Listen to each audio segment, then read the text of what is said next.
Bonjour à tous, je vous invite à commencer aujourd'hui une petite série de 5 prédications qu'on va pouvoir étudier ensemble cet automne. Une série donc de 5 prédications qui portera particulièrement sur la jeunesse de David d'après le premier livre de Samuel au chapitre 16 et 17. Le premier livre de Samuel nous rappelle que l'Éternel a le projet de nous établir sur la terre promise sous la direction d'un roi selon son cœur. Et ce roi, nous allons découvrir de qui il s'agit aujourd'hui, ce matin. Je vous invite à ouvrir vos Bibles dans le premier livre de Samuel au chapitre 16, les versets 1 à 13. Cela se trouve dans vos Bibles, dans l'Ancien Testament, à la page 202. Écoutons la parole de l'Éternel dans le premier livre de Samuel, au chapitre 16, les versets 1 à 13. L'Éternel dit à Samuel, « Quand cesseras-tu de pleurer sur Saül? Je l'ai rejeté afin qu'il ne règne plus sur Israël. Remplis ta corne d'huile et pars. Je t'envoie chez Isaïe, le Bethléemite, car j'ai vu parmi ses fils celui que je désire pour roi. » Samuel dit, « Comment pourrais-je y aller? Saül l'apprendra et me tuera. » L'Éternel dit, « Tu prendras une génisse avec toi, et tu diras, « Je viens pour offrir un sacrifice à l'Éternel. » Tu inviteras Isaïe au sacrifice. Je te préciserai ce que tu dois faire, et tu désigneras par onction pour moi celui que je t'indiquerai. » Samuel fit ce que l'Éternel avait dit et se rendit à Bethléem.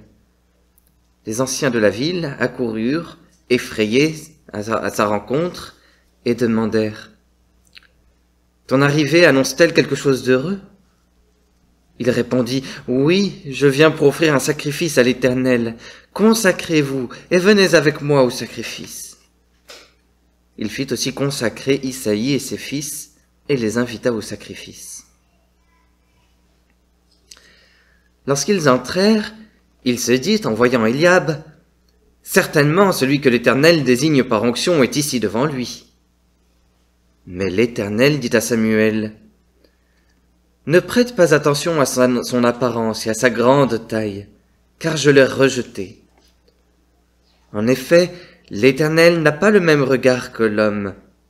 L'homme regarde à ce qui frappe les yeux, mais l'Éternel regarde au cœur. » Isaïe appela Abinadab et le fit passer devant Samuel.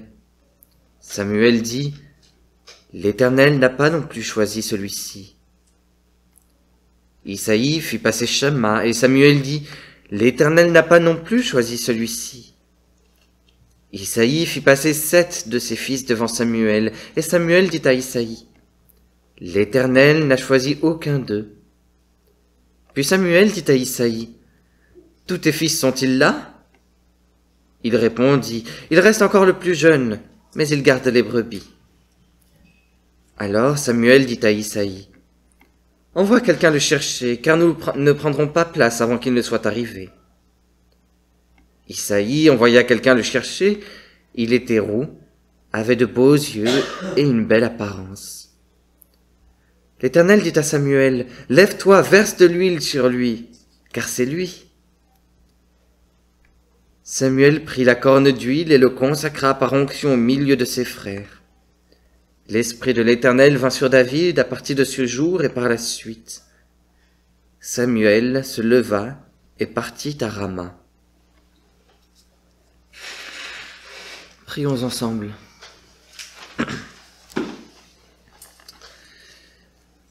Éternel, tu es tellement bon, tu es tellement glorieux, ta sagesse est infinie et tes conseils sont sûrs et solides. Tes pensées ne changent pas comme nos pensées, elles restent identiques dimanche après dimanche, siècle après siècle. Enseigne-nous le projet que tu mets fidèlement en place pour nous, contrôle mes lèvres et dispose nos oreilles pour écouter ta parole avec beaucoup d'humilité, d'obéissance et de joie. Nous voulons que tu aies le dernier mot sur nos vies. Nous te le demandons en Jésus-Christ. Amen. Est-ce qu'il vous est déjà arrivé de faire des mauvais choix? Frères et sœurs, nous devons tous prendre des décisions. Certaines de ces décisions ne sont pas très importantes, comme le choix des pâtes pour le dîner ou celui de la cravate pour le dimanche.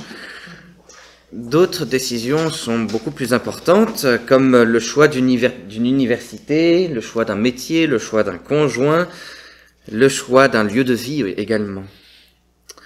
Et parfois, malheureusement, nous faisons de mauvais choix.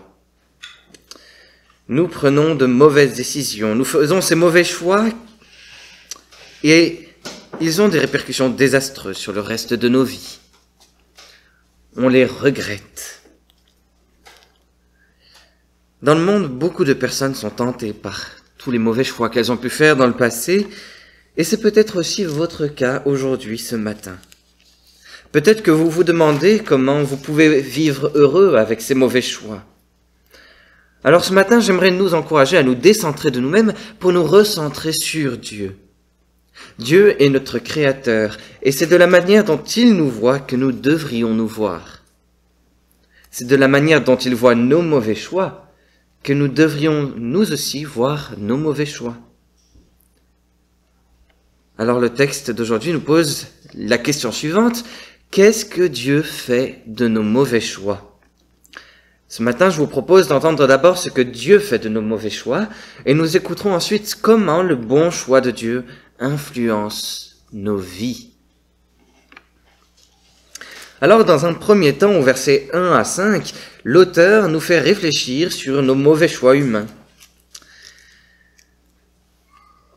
Alors, pour bien comprendre le mauvais choix d'Israël, du peuple d'Israël, ici, nous devons revenir 300 ans plus tôt, au moment de la conquête de la terre promise.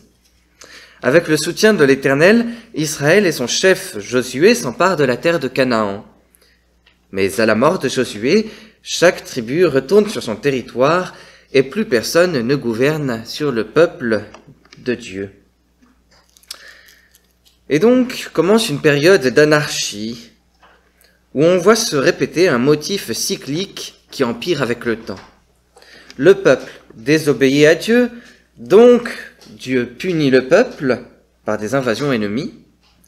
Mais le peuple supplie Dieu de le sauver, alors Dieu envoie un chef militaire pour sauver son peuple, et le peuple retrouve enfin la paix. Puis le peuple désobéit à Dieu, Dieu punit le peuple, mais le peuple supplie Dieu de le sauver, Dieu le sauve, et ça continue ainsi.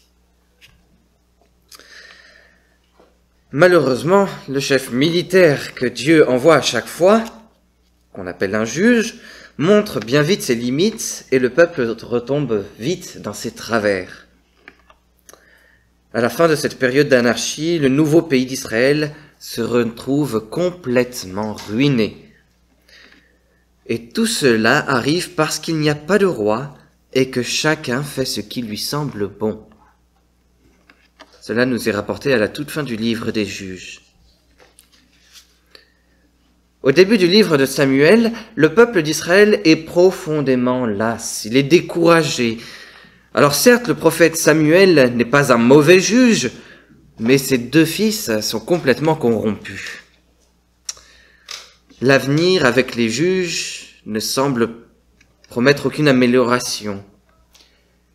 Les Israélites veulent donc changer les choses. Ils demandent un roi pour protéger le peuple et pour restaurer une paix durable dans le pays, comme c'est le cas dans toutes les nations qui l'entourent. Le peuple d'Israël veut un roi, comme les peuples alentour. Alors l'Éternel accède à leur demande. L'Éternel, donne au peuple d'Israël un roi comme le peuple le demande. Un roi qui soit comme les nations qui l'entourent. Un roi fort, un roi grand, un roi beau. L'Éternel choisit Saül selon les critères du peuple d'Israël. Il donne la couronne à un homme appelé Saül. Le charisme de Saül frappe au premier regard. Il est de belle apparence, il semble fort, et il dépasse d'une tête tous ses semblables. Le peuple d'Israël en est certain, le roi Saül sera vraiment un bon roi. Quel bon choix! Malheureusement, malgré toutes ses qualités prometteuses et les conseils du prophète Samuel, le roi Saül s'avère désobéissant et tyrannique. L'Éternel finit donc par le rejeter. Quelle désillusion pour le peuple d'Israël! Voilà qu'un mauvais choix mène à de mauvaises conséquences. Le peuple d'Israël est certainement découragé lorsqu'il voit la désobéissance de Saül, lorsqu'il voit que l'Éternel a abandonné Saül. Samuel aussi est déçu. Il est profondément attristé. Il l'est même tellement qu'il se replie sur lui-même. Il ne veut plus rien entendre. Il ne veut plus rien avoir à faire avec le peuple de Dieu. C'est dans ce contexte que Dieu appelle Samuel. Il l'envoie à partir de Rama, qui est la maison de Samuel, jusqu'à Bethléem, où habitent Isaïe, et sa famille.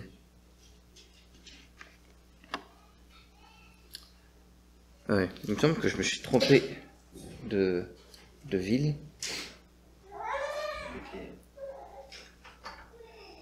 Oui, pardon. Donc de Rama jusqu'à Bethléem, oui.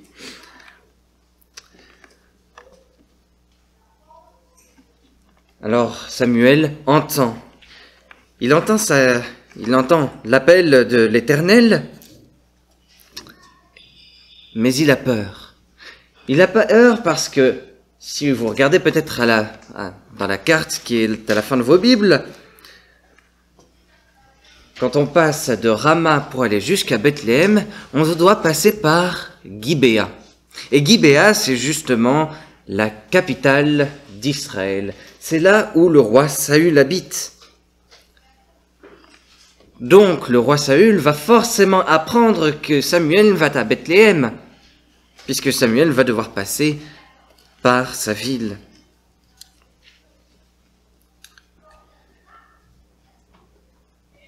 Alors, Dieu lui donne la réponse suivante si on le questionne. Tu apporteras une génisse, donc c'est une jeune vache, et tu iras faire un sacrifice à Bethléem. Voilà ce que tu diras. Samuel obéit à l'Éternel. Il s'en va jusqu'à Bethléem. À Bethléem, il rassemble les anciens de la ville, notamment Jessé, Isaïe et ses enfants, ses garçons. Voilà ce qui nous est rapporté dans ces 5 premiers versets.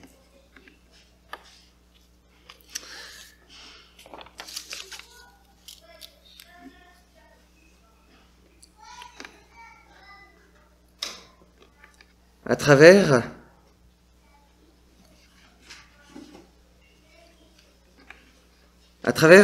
ces événements, Samuel va donner une nouvelle espérance au peuple de Dieu. Une espérance qui ne vient pas de lui, simple prophète, mais une espérance qui est donnée par l'Éternel lui-même, le Dieu d'Israël. C'est l'Éternel qui redonne espoir à Israël.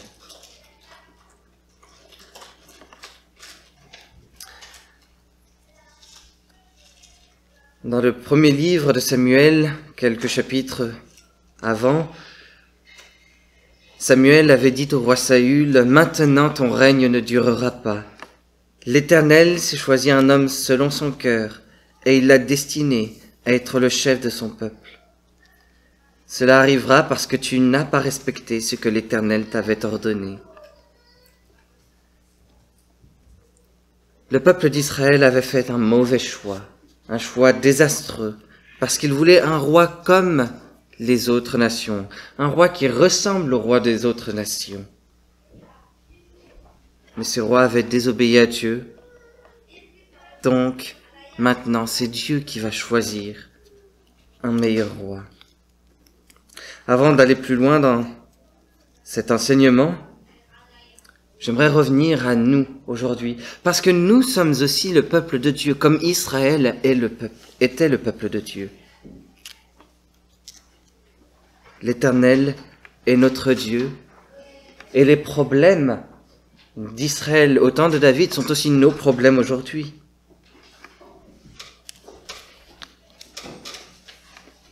Le peuple d'Israël voulait un roi qui ressemble au roi des autres nations. Il voulait un roi grand, un roi fort, un roi beau. Et nous aussi, quand nous faisons des choix, nous faisons aussi des choix basés sur l'apparence. J'aimerais vous en donner 2 exemples.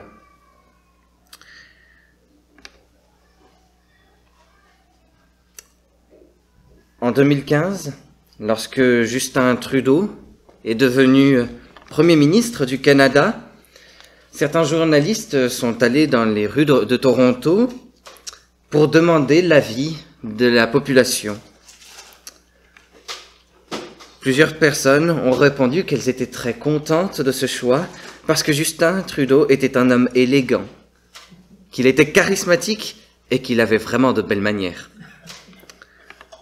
En 2017, juste avant les élections présidentielles, on a demandé à une jeune dame pour qui elle voterait et pourquoi. Elle a répondu « Je vais voter pour Emmanuel Macron parce qu'il est jeune et qu'il est beau. » Voilà que beaucoup de monde fait des choix basés sur l'apparence et non pas sur le cœur, non pas sur le programme de ces gens.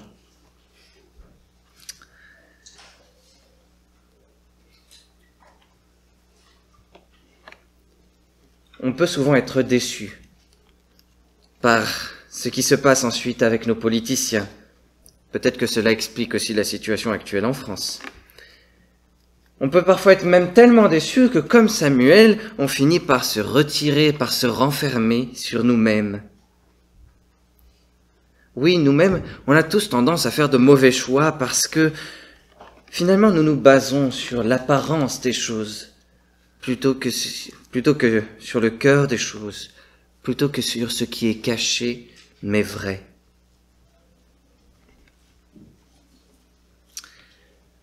Oui, on peut être profondément déçu, mais l'Éternel vient nous donner une nouvelle espérance. Comment? Parce que l'Éternel a envoyé parmi nous un prophète qui est plus grand que le prophète Samuel, Jésus-Christ.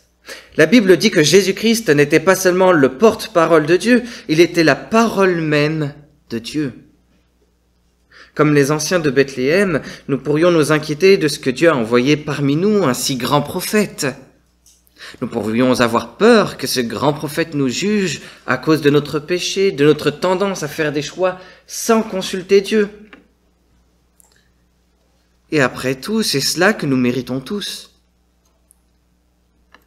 Pourtant, Dieu n'a pas envoyé son grand prophète dans le monde pour juger le monde, mais pour que le monde soit jugé par lui, soit sauvé par lui, excusez-moi. Jésus-Christ est venu au monde à Bethléem avec des projets de paix pour son peuple. Et ces projets de paix sont destinés à nous donner un avenir plein d'espoir. Quelle preuve avons-nous de cette bonne volonté? C'est que ce grand prophète est venu parmi nous pour offrir un sacrifice à l'Éternel. Un sacrifice tout particulier, un sacrifice encore meilleur que celui apporté par Samuel. L'auteur de la lettre aux Hébreux explique en effet, en entrant dans le monde, Christ dit « Tu n'as voulu ni sacrifice, ni offrande, mais tu m'as formé un corps. Tu n'as accepté ni holocauste, ni sacrifice pour le péché. Alors j'ai dit, me voici, je viens Dans le rouleau du livre, il est écrit à mon sujet, pour faire, ô Dieu, ta volonté. Hébreux 10, les versets 5 à 7. Jésus-Christ n'a pas sacrifié de vache pour obtenir le pardon de nos mauvais choix et de nos péchés. Il a donné beaucoup plus, il s'est porté volontaire, il a offert son propre corps en sacrifice à l'Éternel. Pendant sa vie, Jésus-Christ a toujours été d'une agréable odeur à Dieu. Il a prié chaque jour pour le consulter. Il a constamment cherché à comprendre sa volonté et à l'appliquer. Il n'a jamais fait de choix indépendamment de lui. La veille de sa mort, Jésus-Christ s'est même adressé à Dieu en disant « Non pas ce que je veux, mais ce que tu veux ». Matthieu 26, verset 39. Contrairement à nous, Jésus-Christ n'avait vraiment pas le moindre sentiment d'autosuffisance dans son cœur. Il était tout simplement parfait, sans tache et sans péché. Tous les choix qu'il faisait étaient selon le cœur de Dieu. Et c'est pour cela qu'il a pu prendre notre place. C'est pour cela qu'il a pu s'offrir lui-même en sacrifice pour nos péchés, pour nos mauvais choix. En mourant sur la croix, il a supporté la condamnation que nous méritions pour avoir prétendu pouvoir faire des bons choix sans Dieu. En mourant sur la croix, il a supporté la condamnation que nous méritions pour avoir prétendu pouvoir faire de mauvais choix, de bons choix sans Dieu, pardon. Et en revenant à la vie 3 jours plus tard, il a aussi prouvé que notre peine a été entièrement payée. Par la foi en Jésus-Christ, nous sommes désormais pardonnés, sauvés du jugement de Dieu. Nous pouvons retrouver la paix. Nous pouvons être sûrs d'avoir cette paix. Le sacrifice de Jésus-Christ nous rassure quand nous nous sentons coupables à cause de nos mauvais choix, même quand ce choix consiste à avoir élu un mauvais dirigeant.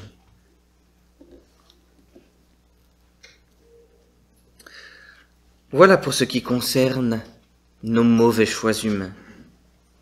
Maintenant, dans un deuxième temps, au verset 6 à 13, nous écoutons comment le bon choix de Dieu influence nos vies.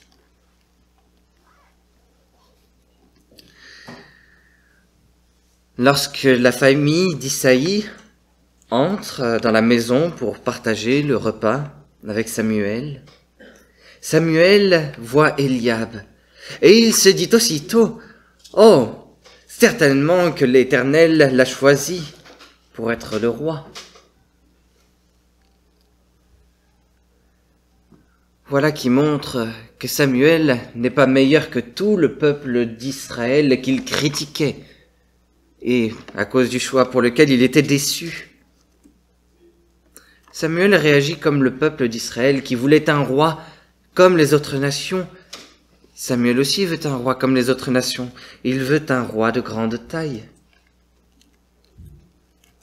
Il n'est pas meilleur que le peuple d'Israël, il n'est pas meilleur que nous aujourd'hui.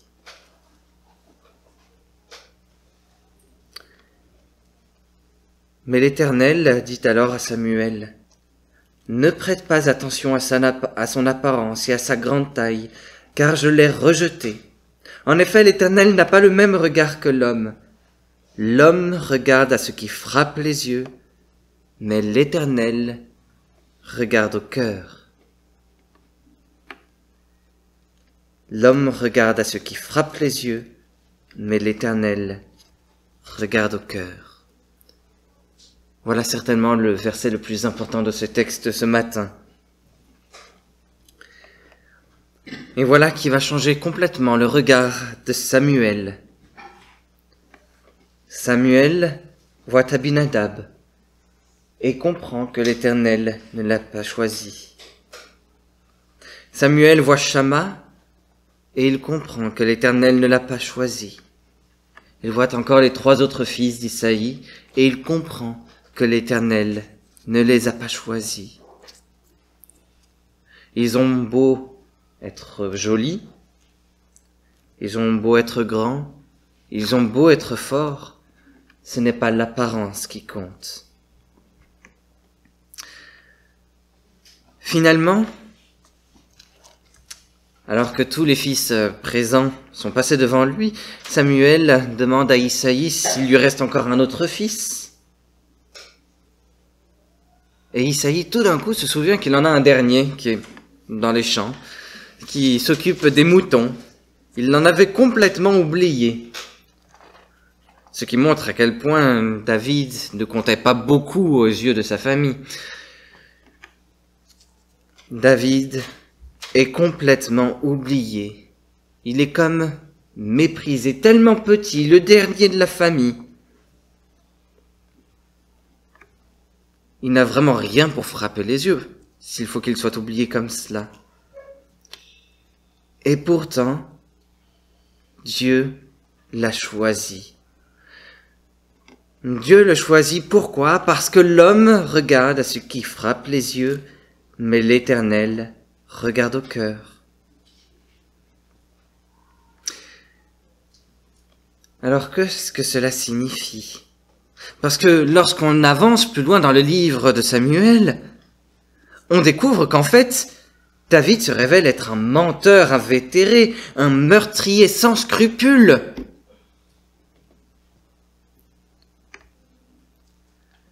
David est un homme selon le cœur de Dieu parce que David est un homme qui cherche à faire la volonté de Dieu. Et lorsqu'il finit par désobéir à Dieu, même à commettre des atrocités, David regrettera ses fautes et il demandera sincèrement pardon à Dieu. Cela montre l'humilité de David, une humilité qui n'est pas visible, qui ne se voit pas sur son visage, qui ne se voit pas par sa taille. Une humilité que Dieu seul peut voir au plus profond de son cœur.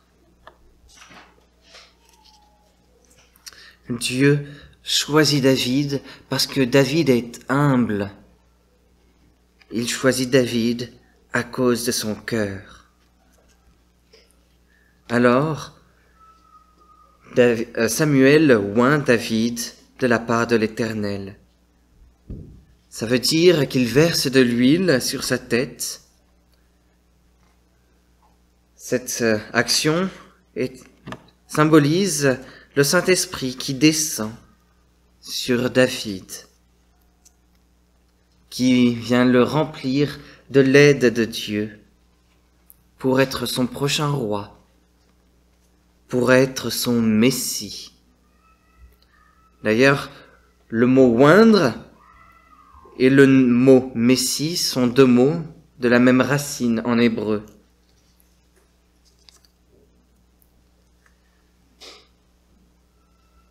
Si nous voulons en revenir à nous aujourd'hui, le mot Messie a été traduit en grec par Christ. Et cela nous rappelle définitivement notre Seigneur Jésus-Christ.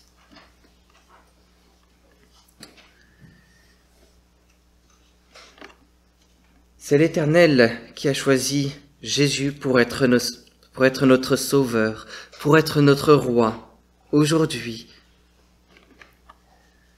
Il l'a choisi en disant, lorsque Jésus a été baptisé, « Celui-ci est mon Fils bien-aimé, qui a toute mon approbation. » Matthieu 3, verset 17. Pourtant, Jésus n'avait rien pour frapper le regard. Il n'avait ni beauté, ni splendeur propre. Son aspect n'avait rien pour nous plaire, avait annoncé le prophète Ésaïe au chapitre 53, verset 2. Pourtant, Dieu a mis son esprit sur lui pour que Jésus annonce la justice aux nations. Dieu a choisi Jésus à cause de son cœur et non pas à cause de son apparence. Il a choisi Jésus parce que Jésus était humble, parce que Jésus voulait faire sa volonté. Jésus a été bien meilleur que David. Jésus avait parfaitement le cœur pur, il n'a commis aucune atrocité. Et c'est la raison pour laquelle sa mort sur la croix et sa résurrection nous garantissent la protection et la paix de Dieu pour toujours. Jésus est devenu notre grand roi qui a été choisi par Dieu. Le roi qui doit nous protéger, qui doit nous conduire, qui doit prendre soin de nous. Jésus est le grand roi, le roi parfait, le meilleur roi qui puisse nous protéger et prendre soin du monde. Nous n'avons pas besoin d'un roi comme toutes les nations en ont. Nous n'avons pas besoin d'un chef comme il y en a partout dans le monde. Nous avons besoin d'un roi, d'un chef selon le cœur de Dieu. Et ce Messie, ce Christ, c'est Jésus. En Jésus, Dieu nous a choisis avant la création du monde pour que nous soyons saints et sans défaut devant lui. Éphésiens chapitre 1, verset 4. Dieu nous a choisis en Jésus. Et en Jésus, il nous a nous aussi oints du Saint-Esprit à la Pentecôte. Aujourd'hui, ce Saint-Esprit nous aide à faire de bons choix, à ne pas faire des choix selon l'apparence, selon ce qui frappe nos yeux, selon ce qui nous plaît dès le premier regard, à faire des choix selon le cœur de Dieu. Comment pouvons-nous faire des choix selon le cœur de Dieu? Le cœur de Dieu nous est révélé tout au long de la Bible, de la Genèse à l'Apocalypse, et tout particulièrement dans la loi et dans les évangiles. Nous y voyons toute la volonté de Dieu pour nos vies, toute la volonté de Dieu pour son Église et toute la volonté de Dieu pour le monde. Lorsque nous lisons, lorsque nous étudions la parole de Dieu, nous apprenons également comment faire des choix selon le cœur de Dieu, comment faire des choix qui plaisent à Dieu, comment faire des choix qui ne nous décevront jamais. Alors c'est vrai, parfois ces choix vont être difficiles à prendre. Parfois on va devoir supporter des conséquences difficiles. Mais nous garderons la certitude et l'assurance qu'il s'agit de bons choix, parce que ce sont des choix selon le cœur de Dieu. Nous savons que ce sont des choix que le Saint-Esprit nous a aidés à prendre. Nous savons que Dieu nous soutient.